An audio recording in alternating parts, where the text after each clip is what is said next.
आप देख रहे हैं सी न्यूज भारत और मैं हूं आपके साथ कांक्षा। तो वक्त हो चुका है न्यूज बुलेटिन का।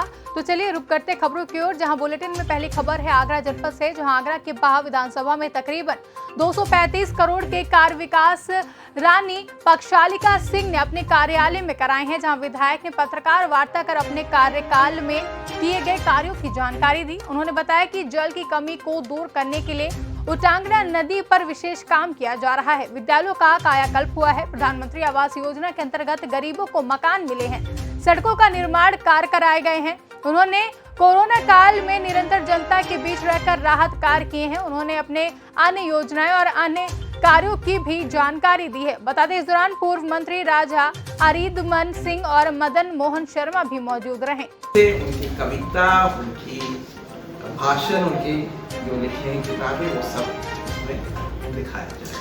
अब आगामी विधानसभा चुनाव नजदीक है, उसको लेकर आप क्या जनता से क्या कहेंगी, क्या किस तरह से वोट मांगेंगे? कौन सा और लक्ष्य है आपका जो बाहर में मांगते?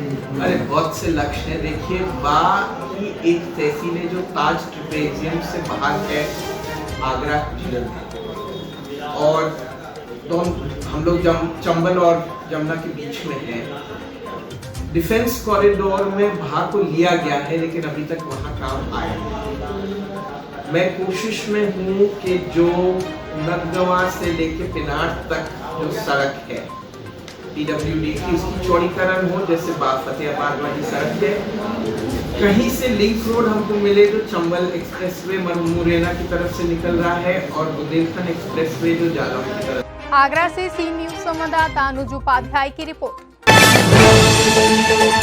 रुक करेंगे अगली खबर की तरफ, जहां भारतीय तिब्बत सीमा पुलिस की 75वीं वर्षगांठ के उपलक्ष्य में महानिदेशक संजय अरोरा के निर्देश में आज ईटानगर से नई दिल्ली राजघाट तक एक साइकिल रैली का आयोजन किया जाना निश्चित हुआ है, जो ईटानगर, तेजपुर, गुवाहाटी, कूचबिहार, सिलीगुड़ी, कटिहार, पटना, वाराणसी, प्रयागराज, कानपुर, लखनऊ होते हुए 21 तारीख को बरेली पहुंची। उक्त रैली को लाभ किशोर भारतीय पुलिस सेना महानिरीक्षक उत्तरी सीमांत मुख्यालय के मार्गदर्शन में तथा गिरीश चंद्र उपाध्याय उप महानिदेशक क्षेत्र मुख्यालय बरेली की देखरेख में बरेली से 22 सितंबर को नई दिल्ली राजघाट तक आयोजित किया गया। बता दें, उक्त रैली को आयोजित करने का मुख्य उद्देश्य देश की आजादी के विषय के प्रयासों से जनता को अवगत कराना व लोगों को आत्मनिर्भर बनने के लिए प्रेरित करना था। शौर्यता का प्रतीक ये आज हमारी आज़ादी के अमृत महोत्सव के अवसर पर हमारी साइकिल रैली का जो रिले साइकिल रैली का 3rd लेग यहाँ से स्टार्ट होकर और ये 2 अक्टूबर गांधी जयंती के अवसर पर राजघाट पर पहुँचेगा। आज़ादी के अमृत महोत्सव के अवसर पर भारत तिब्बत सीमा पुलिस बल के द्वारा यहाँ पर जो साइकिल रैली का आयोजन किया गया है, जो साइकिल रैली यहाँ से उत्तराखंड और वहाँ से फिर दिल्ली 2 अक्टूबर को पहुँचेगी। इस अवसर पर मुझे यहाँ आमंत्रित किया गया और यहाँ पर आकर मुझे काफ़ी अच्छा लगा। और जो 12 लोग यहाँ पे जा रहे हैं, मैं उन सभी को बहुत बहुत शुभकामनाएं देता हूँ कि वो अपने जो जागरूकता अभियान है उसमें उस मिशन में कामयाब रहें और समाज में जो फिटनेस के प्रति एक जागरूकता फैलाएंगे। बरेली से सी न्यूज संवाददाता विनय चौहान की रिपोर्ट। जनपद कासगंज के थाना अमापुर के सुजराई में एक बुजुर्ग की 19 और 20 सितंबर की रात को गोली मारकर हत्या कर दी गई थी, जिसका खुलासा पुलिस ने 48 घंटे में किया है। बुजुर्ग हरपाल की हत्या उनके बेटे सुनील ने प्रॉपर्टी विवाद की वजह से की थी, जहां उसने पुलिस पूछताछ में बताया कि मेरे पिता जमीन में मुझे हिस्सा नहीं दे रहे थे, जमीन अन्य भाइयों को दे रहे थे, इसलिए मैंने रात का मौका पाकर ताराचंद के धान के खेत में गोली मारकर हत्या कर दी थी। पुलिस ने घटना में प्रयुक्त तमंचा 315 बोर, एक जिंदा कारतूस तथा एक खोखा भी बरामद किया है। वहीं अभियुक्त को जेल भेजा जा रहा है। सर, आज जो प्रेस वार्ता बुलाई गई है, क्या कुछ प्रेस वार्ता है? ये हमारे ज़िले में एक थाना है अमापुर, उसके सुजरई गांव में 19/20/9 की रात्रि में एक घटना की सूचना मिली थी। एक बुजुर्ग थे, करीब 62 साल के हरपाल सिंह जाटव, उनके कान के पास गोली लगी थी। जिला अस्पताल लोग लाए थे यहाँ कासगंज में, बाद में उम्र की घोषित हो गए थे। तो उस पर उनकी पत्नी द्वारा बनाम अज्ञात में 302 का मुकदमा 239/21 लिखवाया गया थाना अमापुर में। तो CO सहावर साहब हैं शैलेंद्र सिंह, इनके नेतृत्व में SO अमापुर मृदुल कुमार और लोगों की टीम बनी थी। तो इसमें इसका बेटा ही इसका कातिल निकला। कोई उसका नाम सुनील है, और ये सुनील का माँ बाप से अलग रहता है। इसका एक और बेटा अवधेश कुमार भी है, लेकिन ये अपने माँ बाप से अलग रहता है। इसकी पत्नी से भी इसका विवाद चलता है। तो घरेलू संपत्ति विवाद को लेकर अपने बाप से दुखी रहता था। और उस दिन वो धान में पानी लगाने गए थे, मौका देख के इसी ने गोली मार दी थी। बाद में सब सूचना दिए, कोई और गोली मार के चला गया है। तो इसमें जो अपना हमारा स्ट्रांग सिस्टम होता है, पूछताछ से और जितने एविडेंस थे उससे घटना का अनावरण हुआ है। और जो इसका बेटा है, इसका कातिल निकला, इसको जेल भेजा जा रहा है। कासगंज से सी न्यूज संवाददाता मानपाल यादव की रिपोर्ट। मध्य प्रदेश सरकार और केंद्र सरकार विकास को लेकर बड़े बड़े भाषण भले ही देते हों, लेकिन विकास धरातल पर उनको ठेंगा दिखाते नजर आ रहा है। आपको बता दें कि आगरमालवा जिले के जनपद पंचायत नलखेड़ा के ग्राम रिंची से गुराड़िया देव तक प्रधानमंत्री ग्रामीण सड़क योजना में पक्की सड़क बनाई गई थी, जिसमें रिंची के पास बनाई गई सड़क नाले के पास पूरी तरीके से कट चुकी है और जिम्मेदार इस ओर जरा भी ध्यान नहीं दे रहे हैं। किसी बड़ी दुर्घटना होने का इंतजार कर रहे हैं। क्या नाम है आपका? रामचंद्र यादव।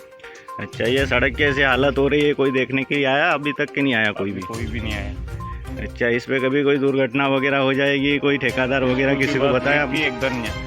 अच्छा, स्कूल की बस गिर जाती है इधर? अच्छा, कोई ध्यान ही नहीं दे रहे अधिकारी वगैरह? अधिकारी ध्यान नहीं दे रहा। क्या चाहते हो अभी प्रशासन वगैरह से? अगर आप एक ही मरम्मत, रोड की डबल। अच्छा, डबल से मरम्मत, ये टूट गई, पूरे भर्रे अलग हो गए इसके ना। हर जगह ये रोड टूट गया है तो अब ये पुलिया पूरी क्षतिग्रस्त हो गई है, भर्रे भी अलग हो गए हैं और कोई दुर्घटना हो जाएगी, क्या कहना चाहोगे? मशीन नहीं निकल पाती है, हार्वेस्टर। अच्छा, हार्वेस्टर भी इधर ही निकालते हो, यही रास्ता है आपका में? ये पूरा खराब हो गई, तार डलवा मरम भरा। स्कूल के बच्चे भी निकलते इधर बस वगैरह में। हमारे साथ में सरपंच प्रतिनिधि भी है, प्रेम सिंह जी, बिलाला जी। सरपंच साहब, क्या कहना चाहोगे? रोड ऐसे हो रहे हैं? ये पहले भी ऐसा हो रहा था, हमने पहले भी बात की थी इसके बारे में और इनके जो अधिकारी से भी हमारी चर्चा हुई थी। उन्होंने बोला था कि हम इसका मेंटेनेंस करवा देंगे, पर ये अभी तक इसका सही ढंग से कितने दिन हो गए इसको टूटे हुए? कितने दिन हो गए अभी तक?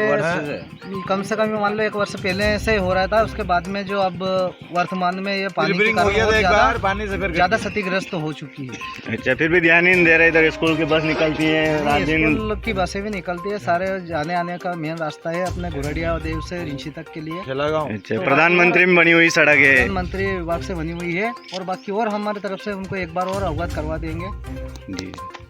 मध्य प्रदेश से सी न्यूज संवाददाता बाबूलाल यादव की रिपोर्ट।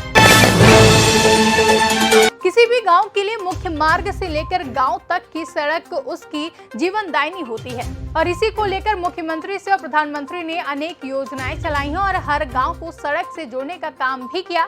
लेकिन राजगढ़ जिले में कुछ गांव ऐसे भी हैं जो सड़क से नहीं जुड़े हैं और लोगों को बार बार चक्का जाम करना पड़ रहा है। वहीं ऐसा ही एक मामला आज भी सामने आया है, जिसमें सड़क और आवास की मांग को लेकर नरसिंहगढ़ कुरावर के बीच काछीपुरा और बडोदिया तालाब गांव के ग्रामीणों ने नेशनल हाईवे 46 पर चक्का जाम कर दिया। वहीं जहां ग्रामीणों का कहना है कि हमारे गांव में सड़क नहीं होने के कारण कई बार दिक्कतों का सामना करना पड़ता है, हम कई बार इसके लिए अर्जी दे चुके हैं। वहीं एक बार तो हमारे यहां पर एक महिला की डिलीवरी होनी थी और जब एम्बुलेंस को गांव में बुलाया गया तो एम्बुलेंस वालों ने गांव में सड़क नहीं होने के कारण आने से मना कर दिया और जब हम उसको चारपाई पर लिटाकर वापस सड़क पर लाए तब उसको अस्पताल ले जाया गया, जहां से उसको भोपाल रेफर किया गया और भोपाल में उस महिला को एक मृत बच्चा पैदा हुआ। वहीं ग्रामीणों ने यह भी कहा कि लगातार अर्जी दे चुके हैं लेकिन कोई सुनवाई नहीं हो रही है। सर, हमारे गांव के रोड की और तालाब की भारी समस्या है। तालाब की स्थिति ये है कि तालाब के पाल के जस्ट नीचे से कम 2 नाले चल रहे हैं, उनमें ऐसे ऐसे उकाले निकल रहे हैं और जस्ट तालाब के ज्यादा से ज्यादा 100 मीटर दूर पे ही हमारा गांव बसा हुआ है। वो कभी भी पाल फूट सकती है, कभी भी हम गांव के पूरे बह सकते हैं और मौका है वारदात पे आके आप चेक कर सकते हो। और रोड की समस्या साहब, ये वीडियो है मेरे पास, एक वीडियो है मेरे पास एम्बुलेंस की नरसिंहगढ़ की जो आई थी, यहाँ की जगह डिलीवरी केस के चक्कर में उसको बुलवाया था और इस रोड पे यहाँ की जगह हमने उनसे बात करी कि भाई पेशेंट पड़ा है गांव में, आप गांव में चलिए। तो अधिकारी क्या बोल रहा है कि हमारे बड़े अधिकारी ने ये बोल दिया है कि रोड कंडीशन जब खराब है तो हम गाड़ी नहीं डालेंगे। मैंने साहब वो बुरी तरह ही करा रही है वहाँ की जगह और आपको इस बात की पड़ रही है टूटेगी टूट जाएगी, पर लेट लो सर, आखिर में वो यहाँ की जगह से नहीं गए, 4 पाइप लेके यहाँ की जगह उनको लेके आए और उनको बड़ी अस्पताल में भर्ती किया। वहाँ से उनने भोपाल रेफर कर दिया और भोपाल जाके उनने मरा हुआ बच्चा पैदा किया हुआ। और इस तारीख में आप भोपाल में और नरसिंहगढ़ में जानकारी उठा सकते हो। इस वीडियो की तारीख मेरे पास है। तो वैसे भी सर हमारे गाँव के नवजात शिशु मर रहे हैं, कौन सुन रहा है? 1965 से हम अर्जी लगा रहे हैं, इसलिए हमें मार दो सर।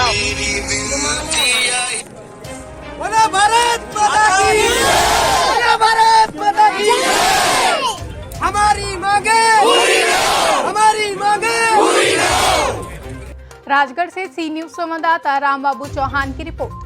फिलहाल के लिए बुलेटिन में बस इतना ही। देश और दुनिया की बड़ी खबरों के लिए बने रहे सी न्यूज भारत के साथ।